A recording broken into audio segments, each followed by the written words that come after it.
Hello friends, मैं हूं हर्षित। आज हम करने जा रहे हैं प्री फॉर्मुलेशन, जो एक बहुत इंपॉर्टेंट टॉपिक है दोनों जीपैट और नाइपर एग्ज़ाम के लिए। तो चलो फ्रेंड्स, स्टार्ट करते हैं। सबसे पहले था प्री फॉर्मुलेशन के स्टेप्स। ये स्टेप्स से MCQ match the following form में जो है क्वेश्चन पूछ लिया जाता है। प्री फॉर्मुलेशन, फिर आती है फॉर्मुलेशन डेवलपमेंट, फिर एनालिटिकल डेवलपमेंट, स्टेबिलिटी स्टडीज़ करेंगे उसकी, फिर टेक्नोलॉजी ट्रांसफ़र आपने पढ़ा होगा, फिर स्केल अप, और फिर regulatory approval, commercial manufacturing and product approval, life cycle management. इसको फ्रेंड्स आप याद कर सकते हैं एक ट्रिक से, जिसको हम कहेंगे फास्ट, FAST। एफ से हो जाएगा फ्रेंड्स आपका फॉर्मुलेशन डेवलपमेंट, ए से हो जाएगा एनालिटिकल डेवलपमेंट, एस से स्टेबिलिटी स्टडीज़ और टी से टेक्नोलॉजी ट्रांसफ़र। ये ट्रिक आप फास्ट याद रख सकते हैं। तो प्री फॉर्मुलेशन हम करते क्यों हैं? प्री फॉर्मुलेशन यानी जो फॉर्मुलेशन करने से पहले वाला पार्ट होता है, इसको हम किस लिए करते हैं फ्रेंड्स? सेफ्टी, एफिकेसी और स्टेबिलिटी के लिए। तो सबसे पहले आता है इसमें characteristics of drugs. Characteristics of drugs में हमारी आती हैं फिजिकल कैरेक्टरिस्टिक्स, केमिकल कैरेक्टरिस्टिक्स और ऑर्गेनोलेप्टिक प्रॉपर्टीज़। फिजिकल कैरेक्टरिस्टिक्स में आती है bulk characteristics, solubility analysis, stability analysis. Chemical characteristics में आती है oxidation, photolysis, hydrolysis, polymerization, racemization, isomerization, decarboxylation, enzyme decomposition. इनमें सर जो सबसे इंपॉर्टेंट्स हैं हम वो डीप में देखेंगे, बाकी आप स्किप कर सकते हैं। ऑर्गेनोलेप्टिक प्रॉपर्टीज में colour, odour, particle size, particle shape, crystal habit, polymorphism, hygroscopy. Hygroscopy और पॉलीमॉर्फिज्म फ्रेंड बहुत इंपॉर्टेंट है, इनसे क्वेश्चन हर बार पूछे जाते हैं। देन आता है हमारा particle size determination. Particle size determination के अंदर सबसे पहले आता है माइक्रोस्कोपी। माइक्रोस्कोपी में हमारा आता है ऑप्टिकल माइक्रोस्कोप 0.2 से 100 micrometer, TEM transmission electron microscopy 0.01 से 0.1 micrometer, SCM scanning electron microscope 0.01 से 1000, लाइट माइक्रोस्कोप 1 to 1000। फ्रेंड्स ये आपको जो है याद करने पड़ेंगे, इनसे क्वेश्चन पूछा जा चुका है। फिर आता है हमारा सीविंग। सीविंग के लिए हमारा मैकेनिकल शेकर यूज़ होता है और जो है इसका साइज़ होता है 50 to 1500 माइक्रोमीटर। नेक्स्ट आता है आपका सेडिमेंटेशन। एंडरसन पिपेट से बहुत बार क्वेश्चन पूछे जा चुके हैं, सेडिमेंटेशन के लिए यूज़ होता है और इसका साइज़ होता है 1 to 200। कंडक्टिविटी के लिए भी कोल्टर काउंटर वेरी इंपॉर्टेंट है फ्रेंड्स, इससे भी बहुत बार क्वेश्चन पूछे जा चुके हैं। और ये इक्विवेलेंट वॉल्यूम डायमीटर के लिए जो है मेजर करता है। ये क्वेश्चन भी फ्रेंड्स कई बार आ चुका है, इक्विवेलेंट वॉल्यूम डायमीटर के लिए कौन सा जो है हम टूल यूज़ करते हैं, तो आपको इसके अंदर याद रखना हो कोल्टर काउंटर यूज़ होता है। देन आता है हमारा surface area determination. Surface area determination के अंदर हमारा आता है एड्सॉर्प्शन मेथड और एयर परमिएबिलिटी मेथड। ये दो मेथड है फ्रेंड्स, जिनसे भी क्वेश्चन पूछे जाते हैं। एड्सॉर्प्शन मेथड के लिए सबसे पहले आता है कि ये करता क्या है, इसके अंदर कितनी नाइट्रोजन एब्जॉर्ब हुई है जिससे मोनोलेयर फॉर्म करते हैं। तो फ्रेंड्स इसके अंदर हम इसकी वॉल्यूम को, नाइट्रोजन एब्जॉर्ब की मेजर करते हैं। जो डिवाइसेस में यूज़ होता है वो क्वांटासॉर्ब होता है, ये आपको याद करना अच्छे से। और BET इक्वेशन इसके अंदर यूज़ होती है। एयर परमिएबिलिटी मेथड के लिए हमारा डिवाइस होता है फिशर सब्सिसाइजर, उसके अंदर क्वांटासॉर्ब था, इसके अंदर फिशर सब्सिसाइजर है। इसमें इक्वेशन यूज़ होते हैं पॉइजन इक्वेशन और कोज़नी-कार्मन इक्वेशन। नेक्स्ट आता है फ्रेंड्स हमारा केमिकल कंपाउंड। केमिकल कंपाउंड जो है हमारा किसी भी तरह का दो तरह के हो सकते हैं, क्रिस्टलाइन और अमोर्फस।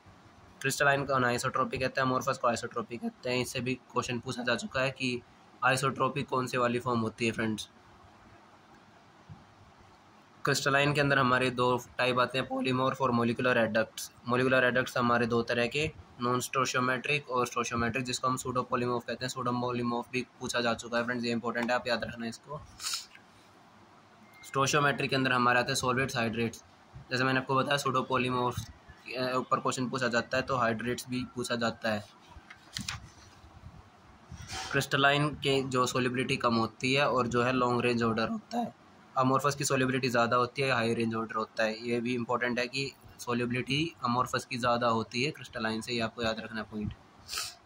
फिर आते हैं इनैंशोट्रोप्स और मोनोट्रोप्स। इनैंशोट्रोप्स और मोनोट्रोप्स में डिफरेंस ये होता है, इनैंशोट्रोप जो है रिवर्सिबल ट्रांजिशन के अंडर होते हैं और मोनोट्रोप जो है रिवर्सिबल ट्रांजिशन से जाते हैं।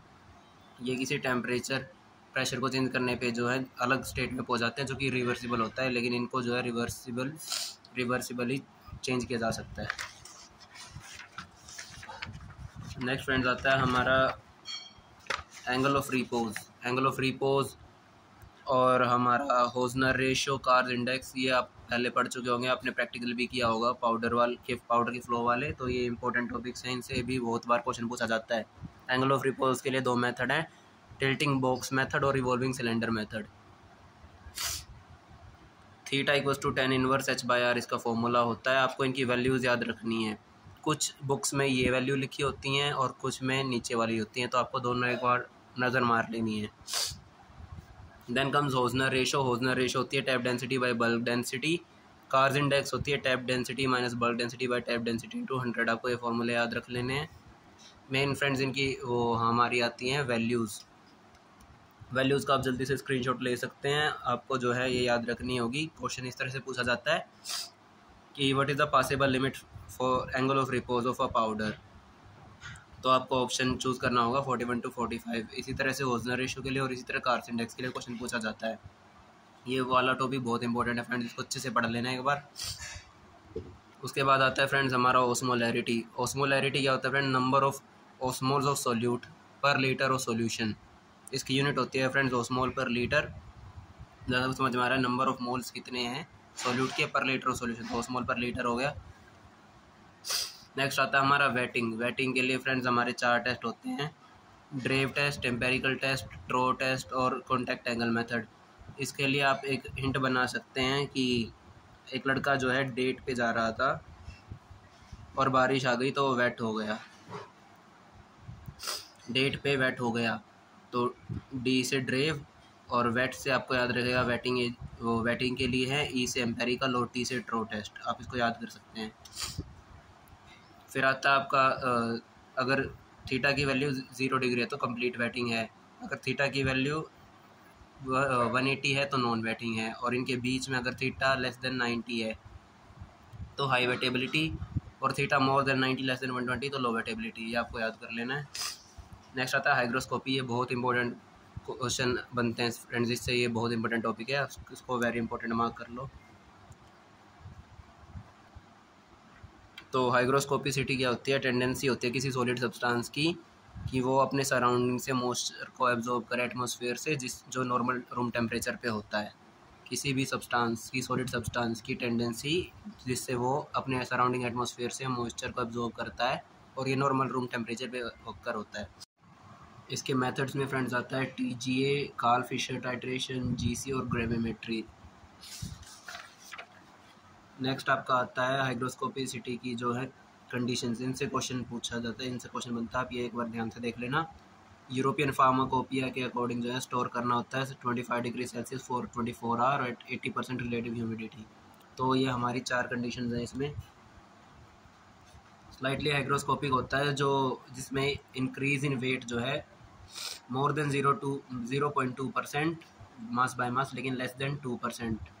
हाइग्रोस्कोपिक होता है जो जिसके अंदर इंक्रीज इन वेट जो है more than equal to 2%, less than 15%। और वेरी हाइग्रोस्कोपिक होगा जिसमें होगा more than 15% mass by mass.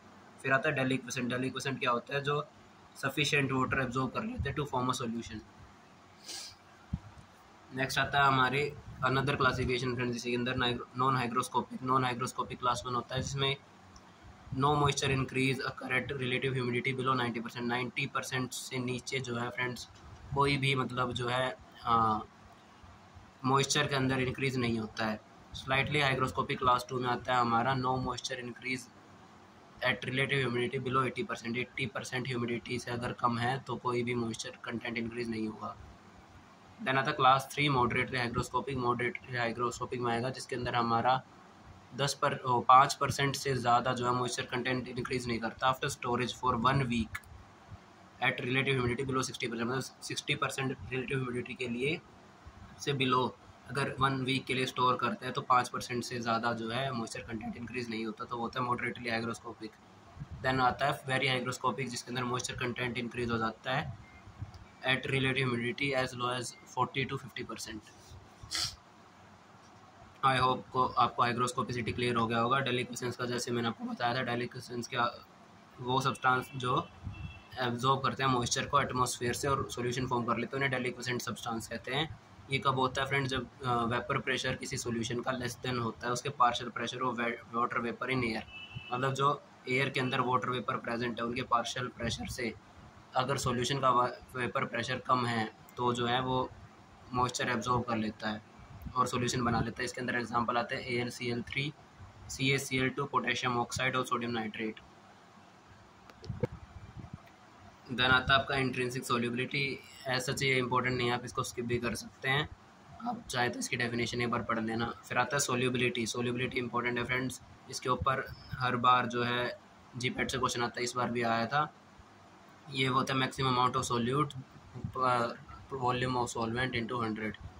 इसको 4 डिग्री सेल्सियस और 37 डिग्री सेल्सियस टेम्परेचर के ऊपर मेजर करते हैं। मेथड टू डिटरमाइन सोल्यूबिलिटी में हमारे 4 मेथड आते हैं: direct solubility method, equilibrium solubility method, turbidometric solubility method और अल्ट्रा फिल्ट्रेशन और LCMS मेथड।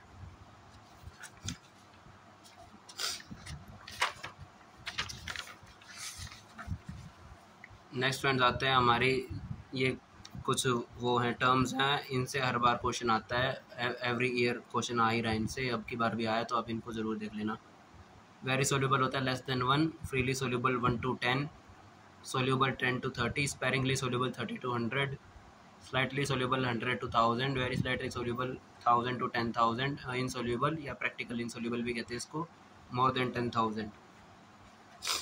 एक फ्रेंड ये पोरोसिटी होता है। पोरोसिटी क्या होता है? Porosity is nothing but void volume divide by bulk volume. जहाँ पे वॉइड वॉल्यूम होता है bulk volume minus true volume, तो फॉर्मूला हो जाता है porosity equals to bulk volume minus true volume by bulk volume. फिर आता है आपका BCS क्लासिफिकेशन। BCS क्लासिफिकेशन हमारी सोल्यूबिलिटी और परमिएबिलिटी के बीच में होती है।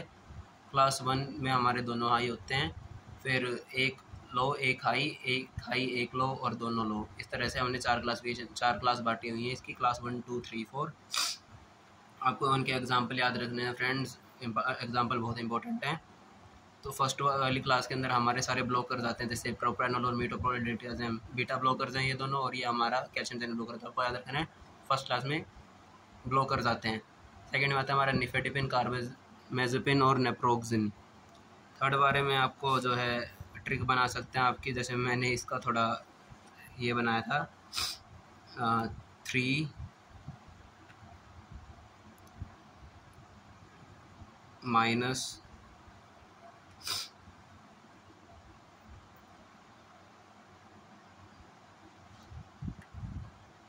मतलब मैंने एग्जैक्टली तो नहीं बनाया था, पर मैं उसको जो है आप समझ जाओ 3 माइनस, तो जो है 3 से हो जाए क्लास 3, माइनस में मेटफॉर्मिन और इंसुलिन, और 4 से हो गया सिमेटिडिन। तो क्लास 4 में आता है फ्यूरोसिमाइड, क्लोरथाइजाइड, टैक्सोल, ये आपके आते हैं, आपको याद रख लेने हैं।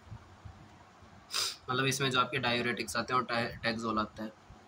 देन कम्स आपका जो है, अगर pH इक्वल्स टू PK हो जाता है तो 50% ड्रग आयनाइज होता है, 50% एनायनाइज होता है। ये क्वेश्चन पूछा जा चुका है।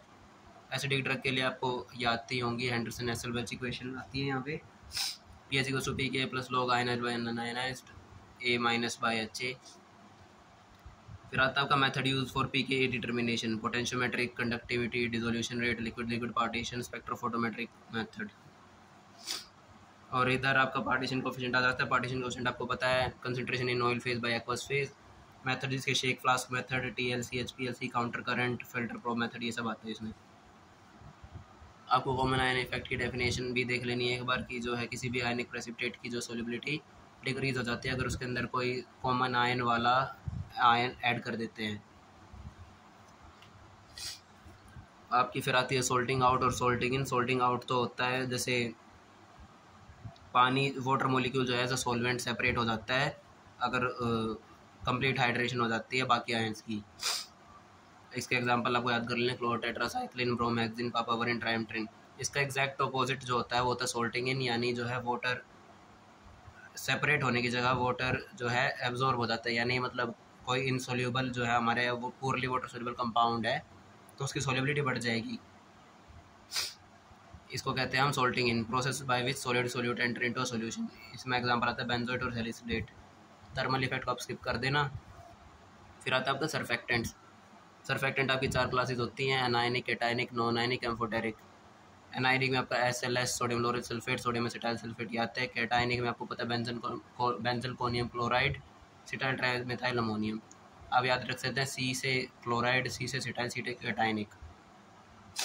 नॉन आयनिक में आपके आते हैं ट्वीन, स्पेन, ब्रिज, PEG, इथेनोलामीन, और एम्फोटेरिक में आता है लेसिथिन और एन अल्काइल अमीनो एसिड। उसके बाद फ्रेंड्स ये भी बहुत इंपॉर्टेंट आता है, इस जो हमारे यूएस डिसोल्यूशन ऑपरेटर्स हैं, इसके साथ ही आप आईपी और बीपीपी कर सकते हैं। दोनों में डिफरेंस यही होता है कि इसमें टाइप 1 बास्केट है, टाइप 2 पैडल है।